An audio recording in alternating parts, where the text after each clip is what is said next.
West Coast Cookbook and Speakeasy with Chef Justice Putnam.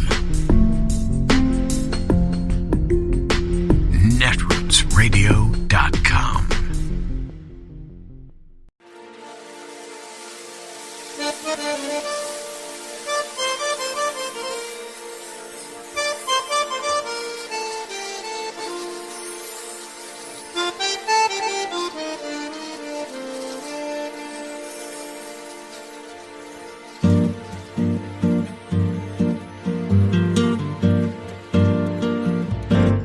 Je voudrais du soleil vert, des dentelles et des théères, des photos de bord de mer, dans mon jardin d'hiver. Je voudrais de la lumière, comme en Nouvelle-Angleterre. Je veux changer d'atmosphère, dans mon jardin d'hiver. Ma fleur sous la pluie de novembre, tes mains qui courent, je n'en peux plus de t'attendre. Les années passent, il est loin, là je tombe. Nul ne peut nous entendre.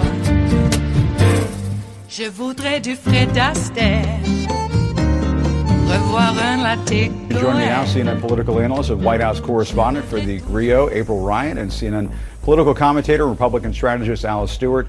Alice, how worried are Republicans about this Tuesday? They're concerned. That's why it's really all hands on deck from now through Tuesday. We have Senators Tim Scott and also John Kennedy from Louisiana going in there. And they're making the case more about the impetus on this. Of course, Democrats will have control of the Senate, but making this a 50-50 Senate as opposed to a 51-49 Senate. And we've seen Brian Kemp, the very popular governor, making that case that this is crucial for, as Diane said, making sure we have strong committee assignments as we move forward. And we're seeing in Herschel Walker's final push, which I think is the right way to go about doing this, making this about policies, making this about the fact that Raphael Warnock is a rubber stamp for Joe Biden, as opposed to what Warnock campaign is doing, more personal attacks against Herschel Walker. Look, this is going to be down to the wire, and Republicans are cautiously optimistic. This boils down a lot to, as we have heard from the very beginning, candidate quality. Yeah. Herschel Walker wasn't the number one choice for many Republicans, but he's the person we have. And I do encourage all of my fellow Georgians and the Georgia Bulldog fans to get out there and support him based on the policy. I see you in the Georgia Bulldog colors there. My Bulldog, yes. And make this more about the policies as opposed to the personal attacks on the candidates. And April, Georgia election official Gabriel Sterling told CNN we may not know who won the runoff on Election Day. Not that anybody wants to hear that right now, but let's listen to what he had to say. So we're preparing for, it being a very tight race. I anticipate we may not know on Tuesday night. It really depends, because it's up to the voters, and they're showing up in droves. 1,852,000 is a ridiculous number that no consultant I've talked to, Republican or Democrat or election official, thought we'd see that many this early. April, if the results take a while, could we see another, breeding ground for election deniers and conspiracy theories? What do you think? Most definitely, and they're already there. But you have to remember, 1.8 million already in early voting. He said that was a ridiculous number. It's an extraordinary number for several reasons. The fact that people are fired up, just like Alice said. But when you talk about early elections, early voting, it tends to be Democrats, but Republicans are prepared to go on Election Day. At the end of the day, it may take days, it may take hours, it may take minutes. We don't know, but we do know for sure. People are fired up, not just Georgia, but the nation, because of the impact that Georgia has on everything in the Senate.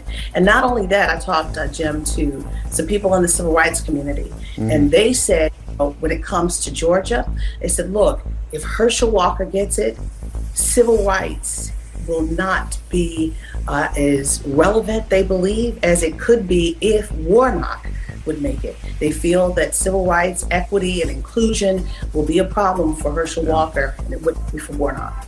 Gotcha. And Alice, let's turn to some other political news. Former President Trump, I'm sure you saw this one on Truth Social, called for the termination of the Constitution to facilitate either a new election against Joe Biden or an immediate return to office as the, quote, rightful winner. Of course, we all know this is not going to happen, but here are some reactions from Republican members of Congress. So let's watch. Whoever the Republicans end up pick, I'll fall in behind, because that's... Even if it's Donald Trump, as he's called for suspending the Constitution? Well, again, I think it's going to be a big field. I don't think Donald Trump's going to clear out the field like he did in 2016. That's not what I'm asking. I'm asking you, if he's the nominee, will you support him? I will support whoever the Republican nominee is. And I just don't think that at this point he'll be able to get there, because I think there's a lot of other good quality candidates out there. All elected leaders swear to uphold the Constitution.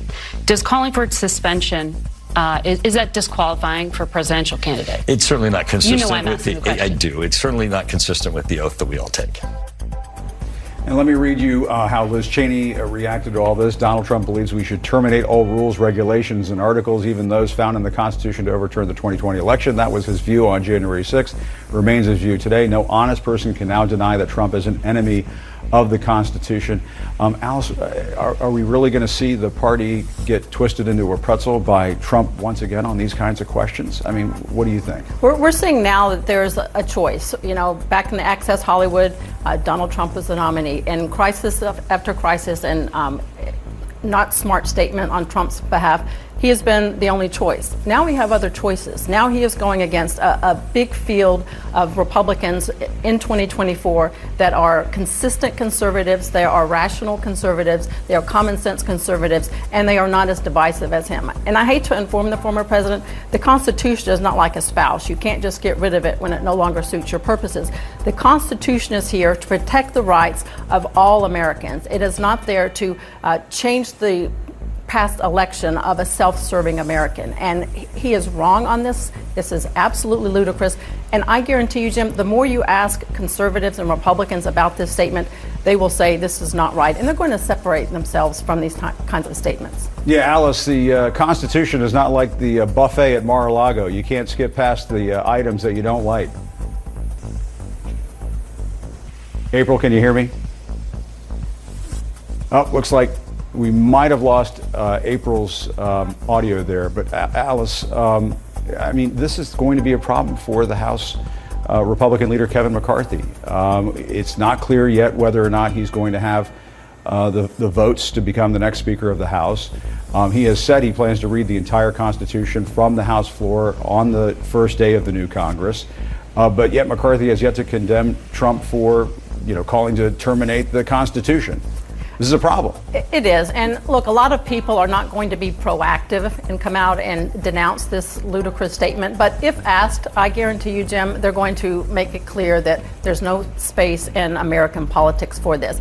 Kevin McCarthy is in a very tough battle, maybe the battle of his life in terms of trying to get the votes necessary for him to be Speaker. And he's going against other Republicans who are very pro-Trump. So he has to really thread that needle in terms of standing up for the Constitution and for the American people without poking the bear and poking against the people that are speaking out against him as Speaker. So I guarantee if he was asked, he would denounce this statement, but he's trying to do what he can to maintain his attempt to get the necessary votes to be Speaker. Yeah. April, I think we've got you back. Your link is back, I think. Now, Trump calling for the termination of the Constitution. I mean, it's extraordinary. I know that he does this from time to time, to try to gin up, press coverage for what appears to be a faltering, run for the presidency one more time. But at the same time, you can't ignore what is essentially a threat to the Constitution that he is expressing. Jim, you and I covered the former president of the United States. He factually is known to have broken the rule of law while in office. He is now being investigated by the state of Georgia, the state of New York, January 6th, and others because he has broken the rule of law. He is going into this attempt to be the president of the United States again in his 2024 efforts as a weakened candidate because of the past, because of all of these investigations. This is not a surprise. This president is going again to try to win by any means necessary, any way he can. I mean, look at what he did. Once again, let's talk about Georgia. He tried to have the numbers changed in Georgia when it came to the final count of how many people voted. This is not a surprise. It's just yet again another news story about Donald Trump trying to win the Oval Office by any means necessary. And Alice is right. There are a lot of Republicans who do not have the stomach for this, again, to include Karl Rove, who I talked to, kingmaker for George W. Bush, who said it's time to move on. It is Monday, the 5th of December of 2022, and you are in West Coast Cookbook and Speakeasy. I am your chef de cuisine, Justice Putnam. Gunner the English Bulldog is our snoozing sous chef, and our daily special is River City Hash Mondays. Yes, it's Monday. And what a weekend in which to constitute a lovely gourmet dish of intellectual delight. Where'd that come from? I don't know. Anyway, what a weekend, huh? Are we going to take the ingredients that have been deconstructed from the Constitution of the United States and make it into something different? We might. We just might. Yeah, by and large, the Republican Party said, shred the Constitution? What's wrong with that? Isn't there like a First Amendment right to be able to shred the Constitution? Or is it a Second Amendment right? Yeah, it's probably second. Okay. Yeah, so I guess just shredding the Constitution so Trump can take over, because for some reason he thinks that Twitter not publishing the Hunter Biden dick pics is enough for him to be reinstalled as the leader of the free world, whatever that means anymore. The free world part. So he actually believes this. And have they ever, when I say they, you know who I mean, have they ever been anything other than forthright about what they intend to do? They always have, okay? And they're doing it. Back when I was in high school, and I bet you were too, when Roe got passed, the big fight was also about contraception. And I remember my civics teacher and my English teacher, they were both women, who said, this is only a battle. This war is going to continue. You think that it's because you've won this battle and you have Roe v. Wade as the law of the land. It doesn't end here. They are never going to give up. They're going to go for contraception. And we all thought, no way. They're going after in vitro fertilization even. You have to have a baby. And then the people who can't have a baby, they're saying, you can't have a baby. I guess one would say that is being dictated purely by religious belief. But we don't have a separation of church and state now, do we? And we do indeed, though not codified in law, but just you wait. We do not have religious tests, except that we have religious tests. So much so, get this, the North Carolina, I believe it was North Carolina, power stations up in that one county that got shot up. There was like 2 or 3 of them that were shot up. And the cops are calling it intentional vandalism. Intentional vandalism. I love that. Like there's unintentional vandalism. They came up with intentional vandalism because it's a domestic terrorist attack, obviously by Christo-fascist white nationalists. Now, they're holding out hope that it could be Antifa. This could be the time that Antifa is really going to disrupt our country, and then we have to go to becoming Nazis full-blown. Let's goose step now to practice.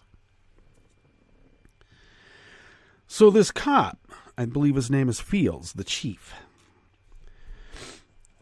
as soon as this happened, a lot of people speculated that possibly, shooting at these substations, not only that, but it dropped the power in wintertime to tens of thousands of people. I love how the news says, it's only like 10,000 or more.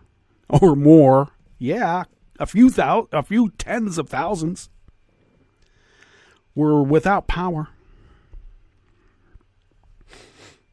Now, a lot of people said, they're trying, people have to have their baby formula and the refrigerators don't work. Well, if it's as cold as it is around here, you put the baby formula outside and hope it doesn't freeze. You have a ready-made refrigerator already, but that doesn't mitigate the fact that it's going to get cold in people's homes. It doesn't mitigate the fact that people are on respirators or any number of things that rely upon infrastructure.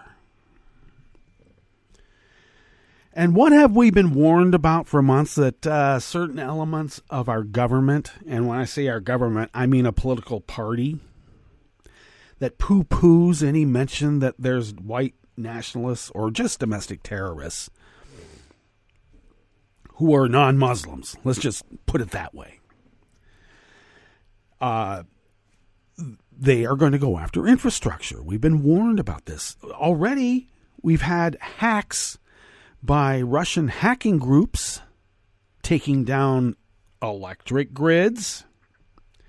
How much have we heard about that? Not much. But we get to hear about Hunter Biden's dick pics. That's the thing that we got to shred the Constitution over. Terminate the Constitution. Republicans all and certain elements of the media said, suspend.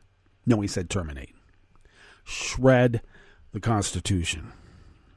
Tear it up like Nancy did his speech at the State of the Union. He still hasn't gotten over that either, has he? But this police chief, Fields, had his presser, has given interviews to the press. And when asked, there's like a crazy counter intel woman who has been charged as being part of the insurrection, who has been calling for LGBTQ establishments and affiliated groups to be attacked by Proud Boys, Oath Keepers, 3%ers, the cops. So when asked about this, because she had a few days ago said, be on the lookout, there's something gonna be happening. And then when it happened, she goes, the power's out and I know why.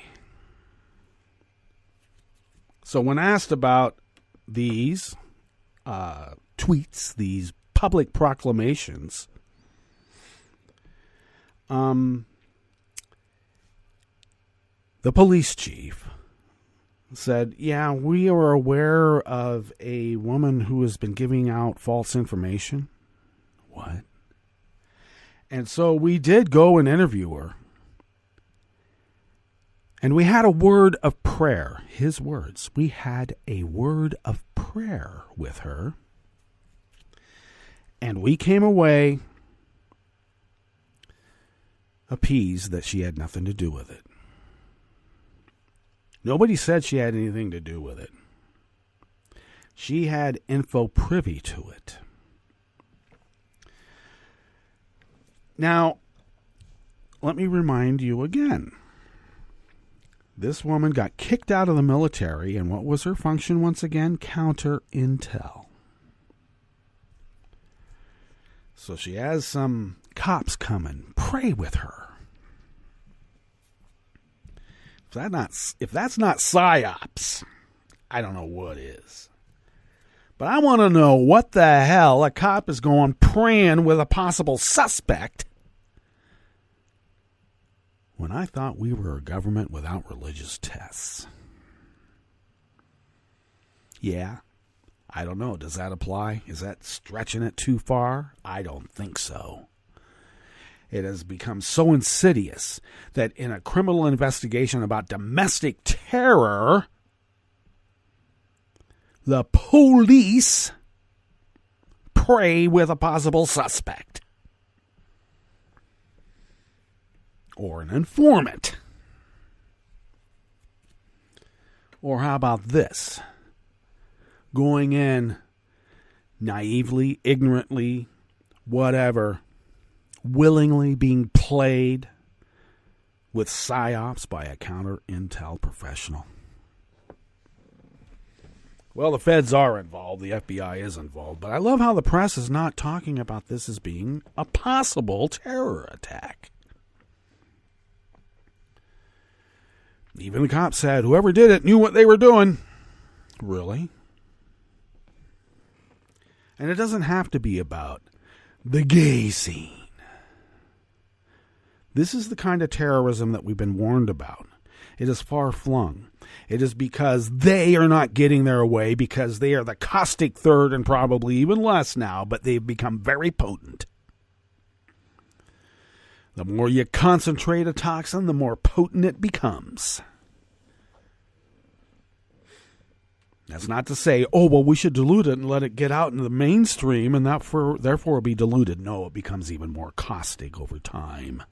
People become a nerd to it, to the point that there's no uproar about the police chief going and having a word of prayer with someone who tried to overthrow the United States of America on January 6th.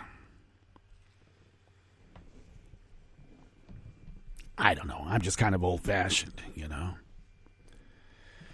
And at the same time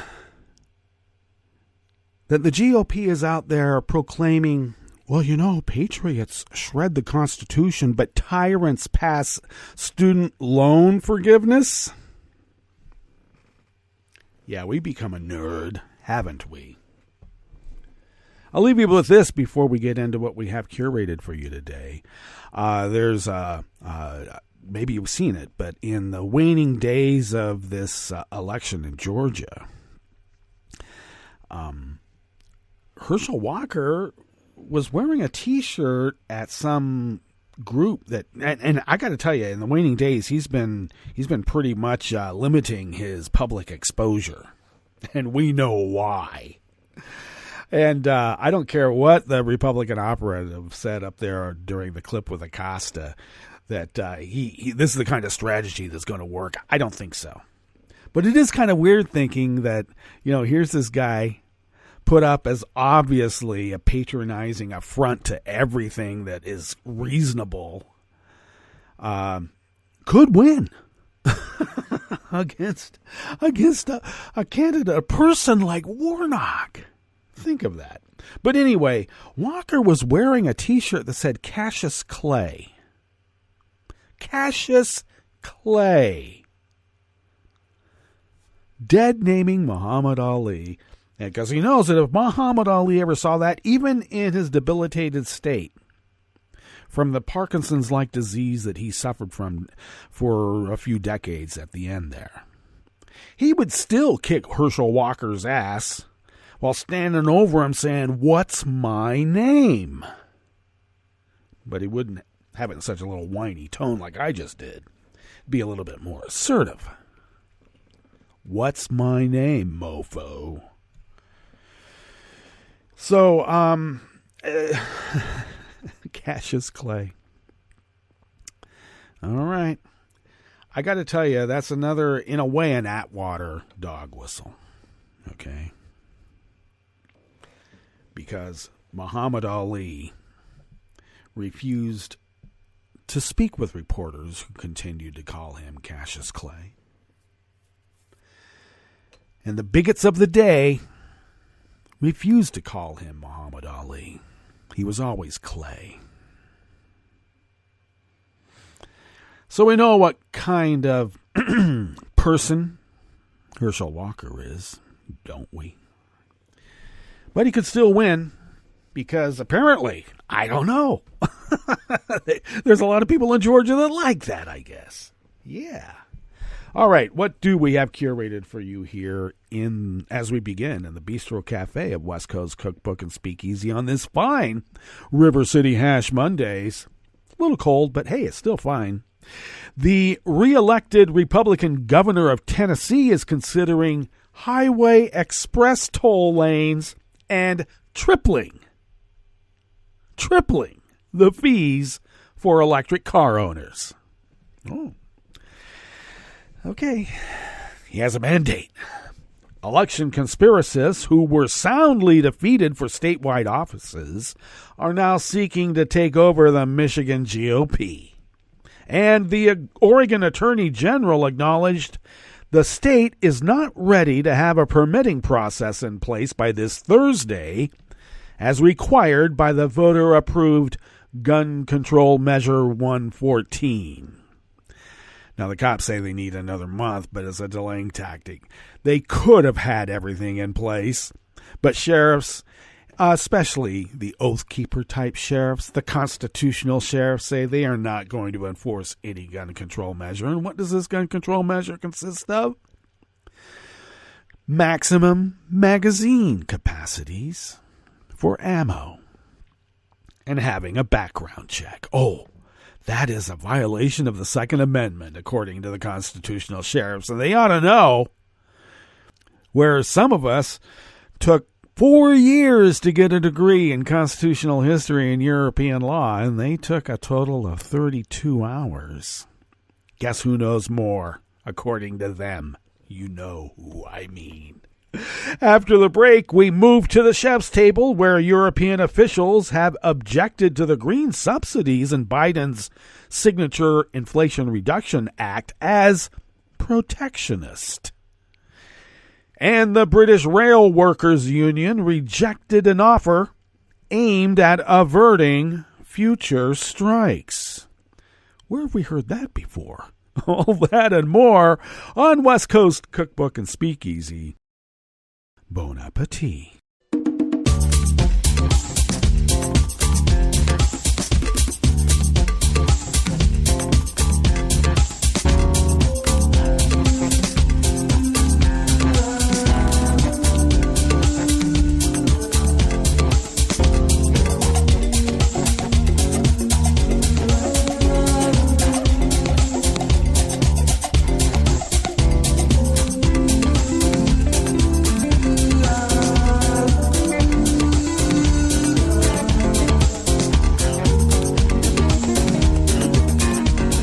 Near the bottom of our homepage at netrootsradio.com, to the right of the page is the chat room link, which is monitored by Kelly Lincoln. Thank you, Kelly. To the left, across the page from the chat room link there, near the bottom of our homepage at netrootsradio.com, is the link to our Patreon page. And if you could afford to send us what you might spend on an espresso-type coffee drink, for instance, if you could send those funds to us once a month, it helps us pay our bills. And I can't tell you how much it helps. It really does. In fact, I can tell you. I'm telling you right now. It really helps. And thank you to those of you who have been so generous in helping us get our bills paid, because we have found that when you pay your bills, somehow you can generally fly under the radar and continue doing what we have been doing for over, well, almost 11 years, over 11 years. I got to check again. Yes, we've been on for quite a while, and it's because of your generosity, and we thank you very much for allowing us to fulfill our civic duty as the founders originally intended so many, many, many years ago. If you would like to follow Netroots Radio on Twitter while we still can, you can do so at Netroots Radio. Tom takes care of that. And I suppose the team's going to have to get together and consider where we might have to migrate to. Now, we've got like Tumblr, Instagram. I don't know if we have a TikTok. I should talk to Kelly about that. She gets on those kinds of platforms a bit. But we got to get together and have a confab with Tom and everybody involved and see what we might be doing. But for now, you can follow us on Twitter at Netroots Radio. And once again, Tom takes care of that. Thanks, Tom. Follow me on Twitter while we still can Oh, I did get a little bit of a lock on my account over the weekend until I gave up my phone number. Yeah. They're like strong-arming you now, just like crooks. Anyway, follow me on Twitter at Justice Putnam. I post the show notes and links diary on Daily Kos 10 minutes before showtime, so you could just go straight there. But you can get there quicker, generally, by going to Twitter. I'm sorry, but we'll continue doing that. You know, I'm also on Facebook, but I haven't been posting as much on Facebook. If anything happens on Twitter, you can find me at Facebook, obviously at Justice Putnam. I haven't been suspended from Facebook for over a year. So we'll see if once I start posting anti-fascist, anti-Nazi screeds again, maybe I'll get suspended again like I used to. We'll see. But anyway, follow me on Twitter at Justice Putnam, and those show notes and links diaries are posted 10 minutes before showtime, and that's where the full articles are, so you can read them at your leisure. You can also follow the show on Twitter, while we still can, at Cookbook Wes, and you can pick up podcasts by way of Spreaker, Stitcher, TuneIn, iHeart, YouTube, iTunes, etc., etc., etc., etc. Okay, got that out of the way. Let's see now. Jonathan Matisse of the Associated Press brings us this first offering here in the Bistro Cafe of West Coast Cookbook and Speakeasy, River City Hash Mondays.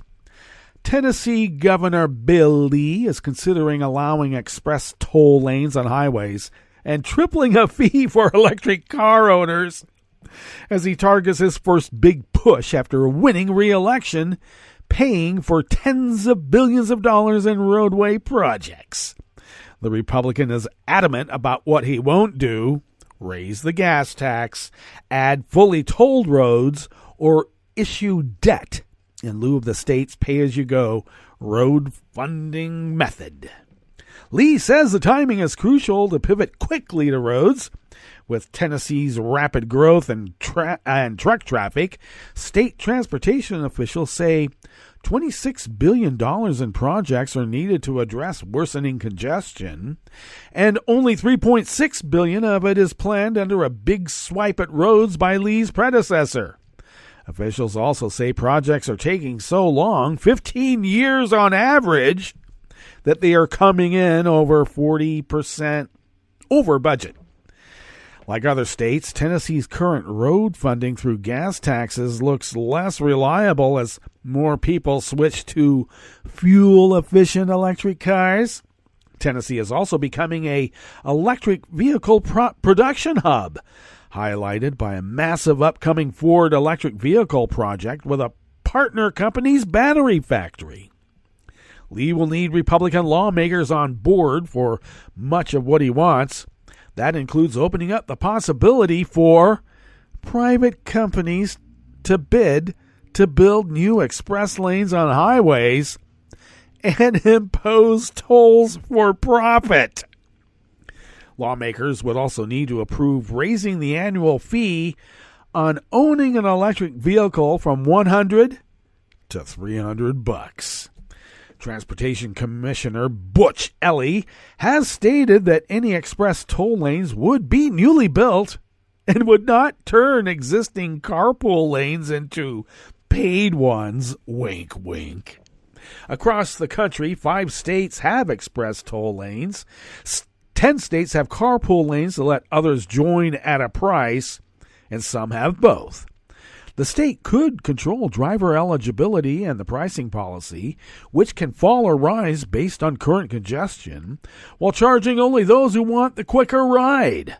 A private company would design, build, finance, operate, and maintain the lanes.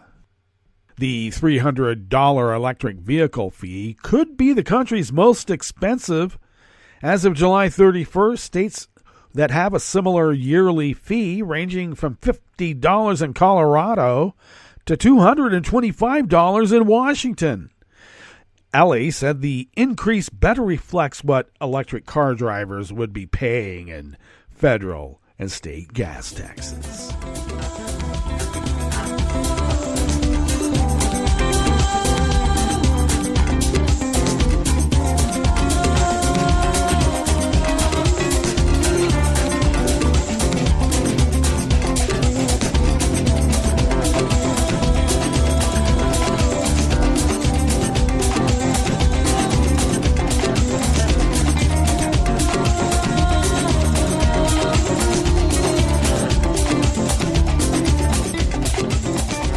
Joey Capoletti of the Associated Press brings us this next offering here in the Bistro Cafe of West Coast Cookbook and Speakeasy. The Republicans who lost their races for Michigan's top 3 statewide offices after promoting falsehoods about the 2020 presidential election are not planning to go quietly. 2 of the candidates who denied Biden's victory in the state have announced plans to run for the position that leads the state GOP, while the third has said she is considering a challenge for the top post. That is raising concerns within the party after it suffered a drubbing in Michigan, a perennial political battleground that is poised to play a pivotal role in the 2024 presidential race. Their attempts to gain control of the party apparatus also show how far-right conservatives are trying to maintain their grip on the party's grassroots at a time the GOP nationally is wrestling with its direction after lackluster midterm results. Christina Caramo, a community college professor who lost her race for Secretary of State after mounting a campaign filled with election conspiracies, used the same kind of charged language she had throughout her campaign in announcing her intention to run for Michigan Party chair. In a statement posted this week to social media, she said the state Republican Party had begun operating as mini-gangs instead of soldiers fighting for freedom, and that the state was on the precipice of tyranny, which voting alone will not be able to overcome. Instead of being afraid of attack, she wrote, we must strike fear in the heart of the enemy at the gate. Really? The race for Michigan GOP chair, which will be decided at a February party convention, comes after Democrats took control of all levels of power for the first time since the 1980s. Democrats won control of both houses of the legislature and defeated Republicans by significant margins for governor, attorney general, and secretary of state. Many state and national Republicans have expressed concern that similar defeats could become commonplace without a course correction within the state Republican Party. I say it just shows that there is a vast left-wing conspiracy against Nazis taking over America.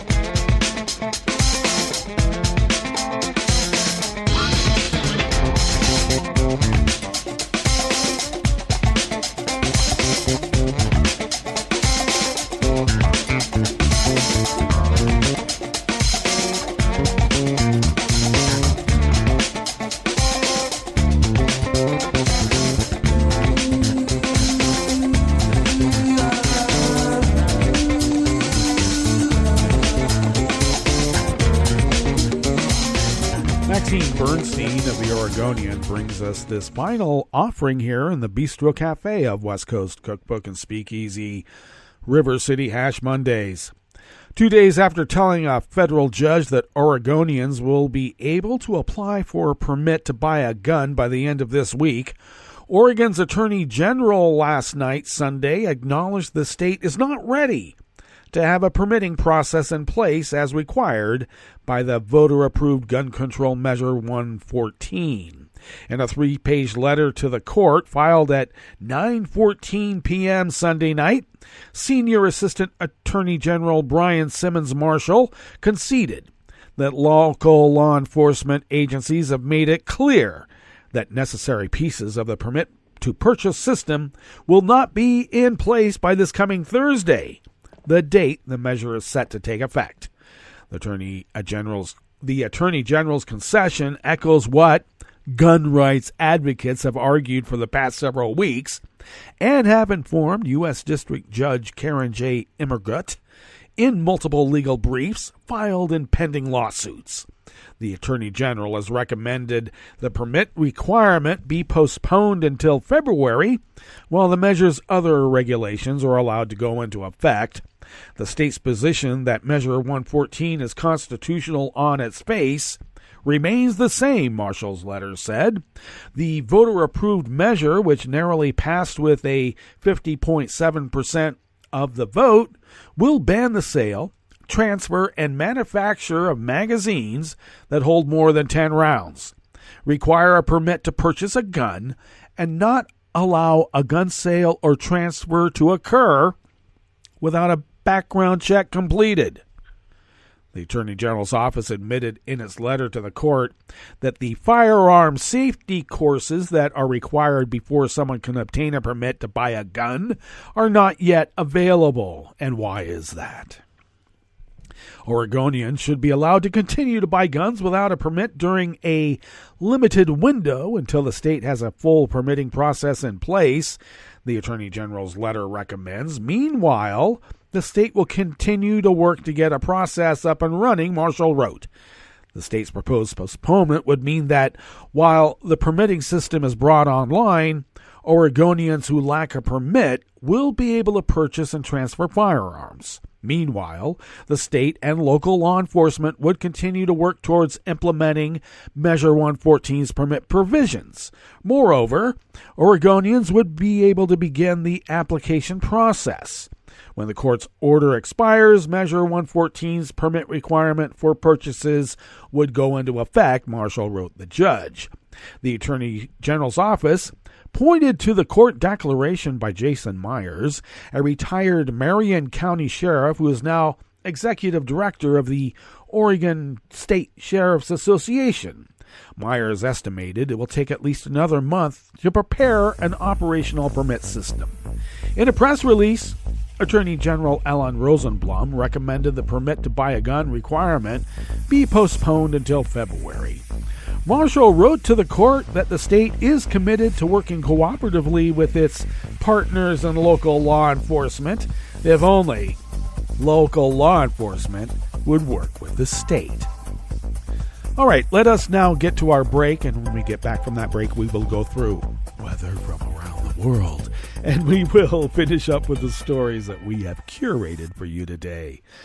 You are listening to West Coast Cookbook and Speakeasy, and we will be right back. You are listening to netrootsradio.com. Please hang up and try again.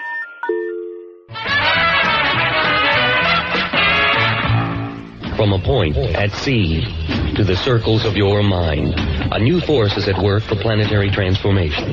New radio for a new Earth.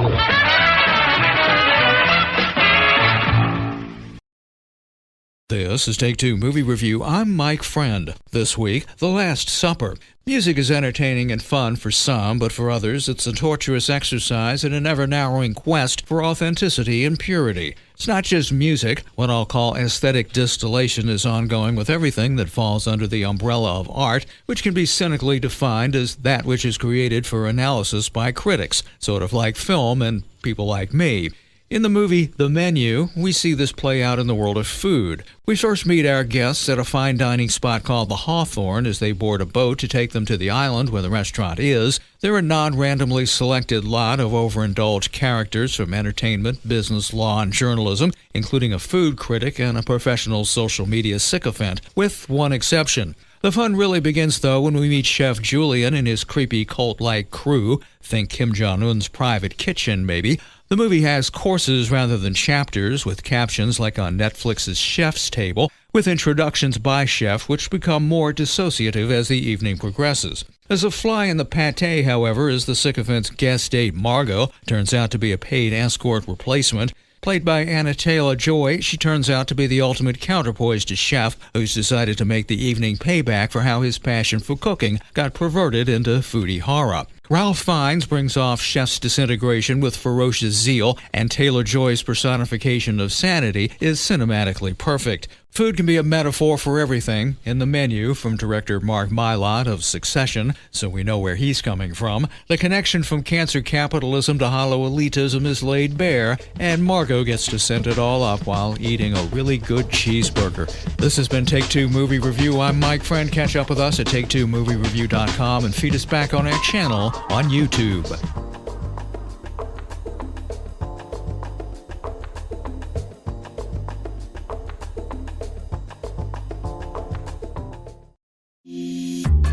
This program is presented by the Centers for Disease Control and Prevention.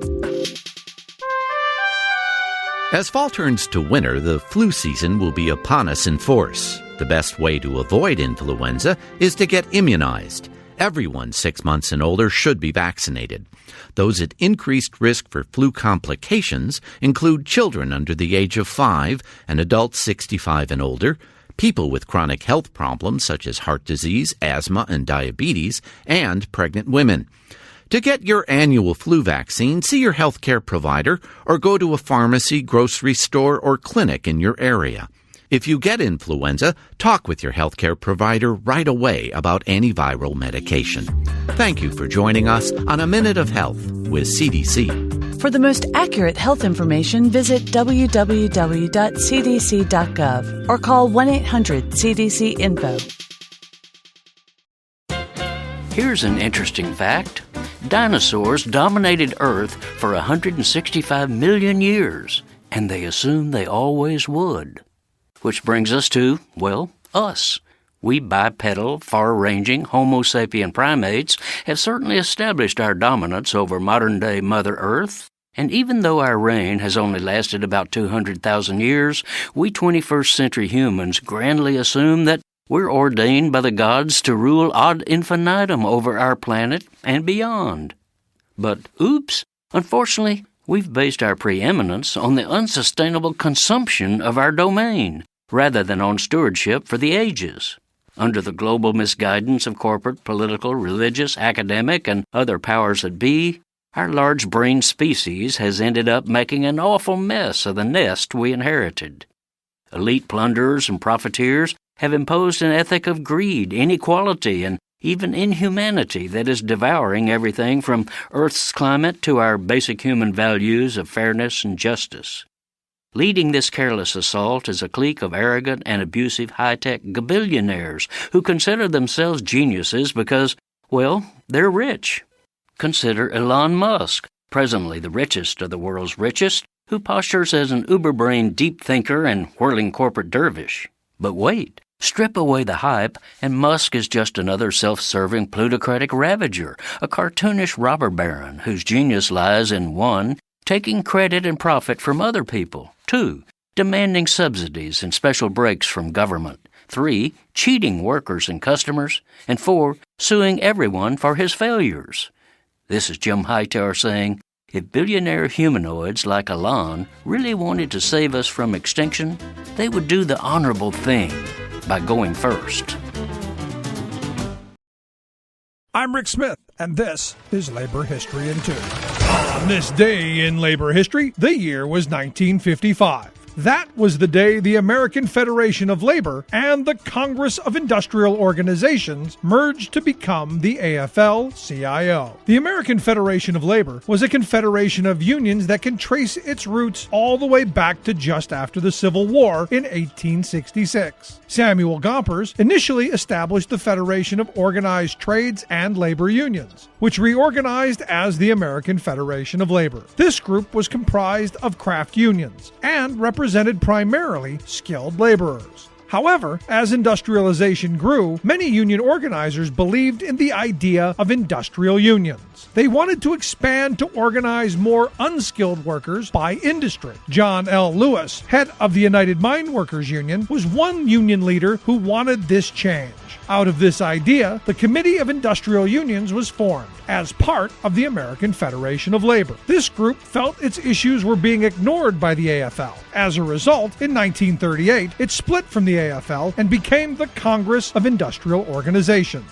Members of the CIO included the United Mine Workers, the United Auto Workers, and the United Steel Workers. The 1950s were a high point for labor unions in the United States. 1/3 of all workers in the nation were members of unions. However, both the AFL and the CIO were concerned about the future of organized labor. The Taft-Hartley Act, passed in 1947 over the veto of President Harry S. Truman, made organizing more difficult. The two groups realized they would be more effective if they banded together under one roof. The American Federation of Labor and the Congress of Industrial Organizations merged to become today's AFL-CIO. Labor History in 2 brought to you by the Illinois Labor History Society and The Rick Smith Show.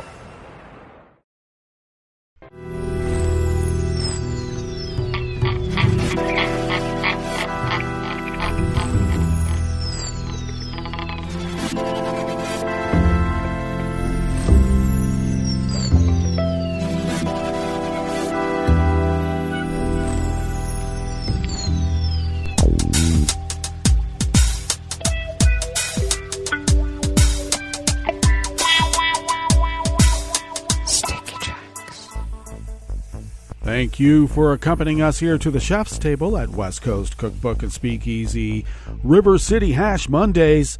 We always begin weather from around the world along the banks of the Rogue River in the Rogue River Valley of Southern Oregon on the west coast of the continental United States of America, where it is currently 38 degrees Fahrenheit. Under foggy conditions, expecting highs in the mid to upper 40s, and we had a bit of rain overnight, and it looks like we'll have partial clearing later on in the day. Winds will be light and variable, partly cloudy with increasing clouds overnight. Lows in the low 30s, winds light and variable, and then partly cloudy skies tomorrow, with highs in the mid to upper 40s, winds light and variable. Pollen is rated as none outside the window here in Rogue River. The air quality index is in the good range at 23 parts per million, and the daytime UV index is low at level 2. Barometric pressure is holding steady at 29.98 inches. Visibility is less than a half mile, and relative humidity is at 100%. Weather from around the world is brought to you by a crowd of crowdsourced weather stations that a crowd crowdsources from around the world. London is 46 degrees and cloudy. Paris is 38 and cloudy. Rome is 60 degrees and fair. Kiev is 21 and partly cloudy. Kabul is 39 and mostly cloudy. Hong Kong is 58 and fair. Tokyo is 42 degrees with rain. Sydney, Australia is 64 and mostly cloudy. San Francisco, California is 53 degrees and partly cloudy. And New York is 45 degrees Fahrenheit and fair. And that is weather from around the world, brought to you by a crowd of crowdsourced weather stations that a crowd crowdsources from around the world.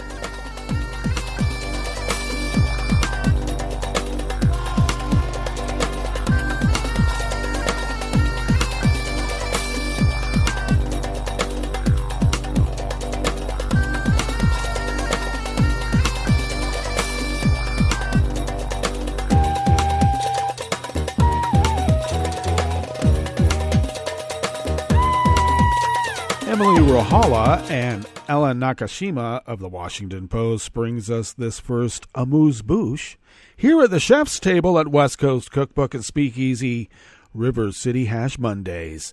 At a glittering state dinner at the White House a few days ago, President Biden and Emmanuel Macron, President of France, raised crystal flutes to transatlantic friendship, toasting shared values and common cause. But Beneath the bonhomie simmers a trade dispute over billions of dollars in green subsidies and Biden's signature Inflation Reduction Act, and what some allies see as the administration's America First approach to trade concerns that will loom over trade meetings in Maryland today. The U.S.-EU Trade and Technology Council was launched last year as a forum for the U.S. and the EU to coordinate approaches to key global trade, economic, and technology issues. A May meeting in Paris seemed to hold promise for progress, especially in dealing with China's rise as a geostrategic rival. But Europe's frustration over subsidies for American-built electric vehicles and other green energy technologies is dampening such prospects. Already, a senior EU official, Thierry Breton, commissioner of the internal market, pulled out of today's meeting. At a joint news conference with Macron on Thursday before the state dinner, Biden acknowledged the hard feelings among allies. "I never intended to exclude folks who were cooperating with us," he said, striking a mollifying tone. That was not the intention. He also expressed optimism that a path forward could be found through a U.S.-EU task force set up to address the issues. "We can work out some differences that exist," Biden said. "I am confident." Macron had earlier warned that U.S. choices threatened to fragment the West. Appearing alongside Biden, he said they had an excellent discussion on the legislation and had agreed to resynchronize our approaches, our agendas, because we share the same vision for more jobs and a secure supply chain. "The circumstances mean that we have no alternative but to work together," he said. But the European side has been considering other options too. Macron has floated the idea of a Buy European Act, a pitch that was greeted cautiously, but is gaining some traction as EU anger grows.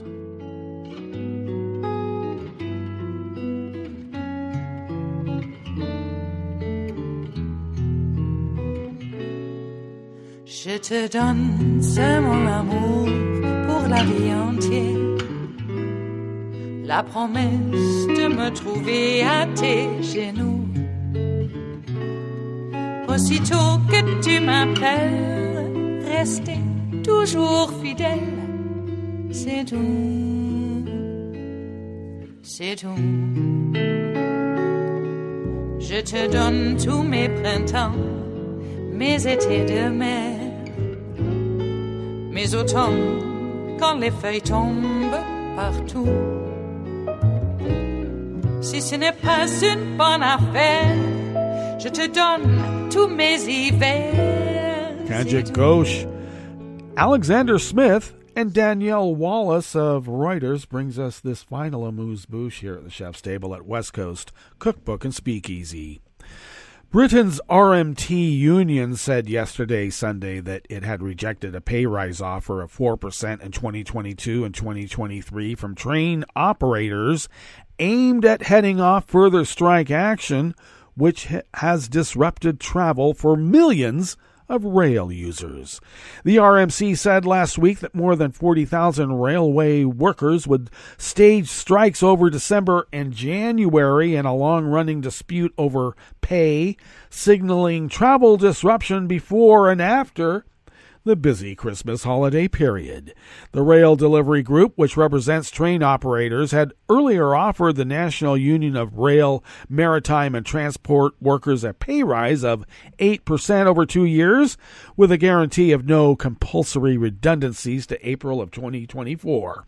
We have rejected this offer as it does not meet any of our criteria for securing a settlement on long-term job security, a decent pay rise, and protecting working conditions, RMT General Secretary Mick Lynch said in a statement. Responding to the issue, British Transport Secretary Mark Harper said in a statement, "The situation is incredibly disappointing and unfair to the public. Passengers and the rail workforce all want a deal, and they want it now. This deal will help get trains running on time," he added. Rail workers in Britain have staged several strikes this year, including the country's biggest strike in decades during the summer, pressing demands for better pay during a cost of living crisis. Businesses and train companies warned of travel disruption in the run-up to Christmas from the strikes. The British Beer and Pub Association has said the week of the strikes planned for December is usually the year's busiest for the pub industry. I guess everybody will be in the pubs instead of on the trains. And that brings us to the end of our broadcast period for the day. But you do know Netroots Radio broadcasts on, and we will meet up here tomorrow for Tarrytown Chowder Tuesdays. So do stay tuned to Netroots Radio all day and all night for all the breaking news as it breaks. And we will meet up here tomorrow, right here in West Coast Cookbook and Speakeasy. Bon appetit.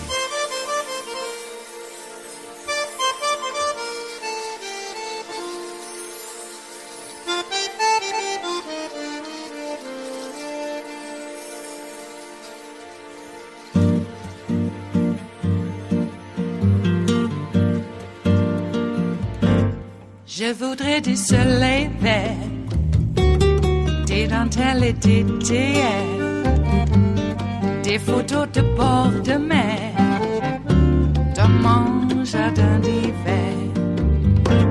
Je voudrais de la lumière, comme en Nouvelle-Angleterre. Je veux changer d'atmosphère, dans mon jardin d'hiver. À fleurs, sous la pluie de novembre, tes mains qui courent, je n'en peux plus de t'attendre. Les années passent, qu'il est loin, là je tombe. Nul ne peut nous entendre. Je voudrais du Fred Astaire, revoir un latte Goer. Je voudrais toujours te plaire dans mon jardin d'hiver. Je veux déjeuner par terre, comme au long de golfe clair, t'embrasser les yeux ouverts dans mon jardin d'hiver.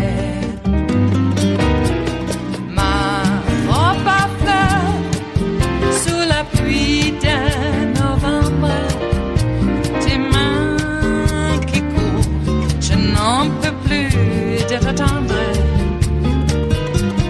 Les années passent, il est loin, là je tombe. Nul ne peut nous entendre. Ba-da-da-dum-di-da-dum. Ba-da-da-dum-di-da-dum. Ba-da-da-dum-di-da-dum. Dans mon jardin d'hiver. Ba-da-da-dum-di-da-dum. Ba-da-da-dum-di-da-dum. Ba-da-da-dum-di-da-dum. Dans mon jardin d'hiver. Dans mon jardin d'hiver. Dans mon jardin d'hiver.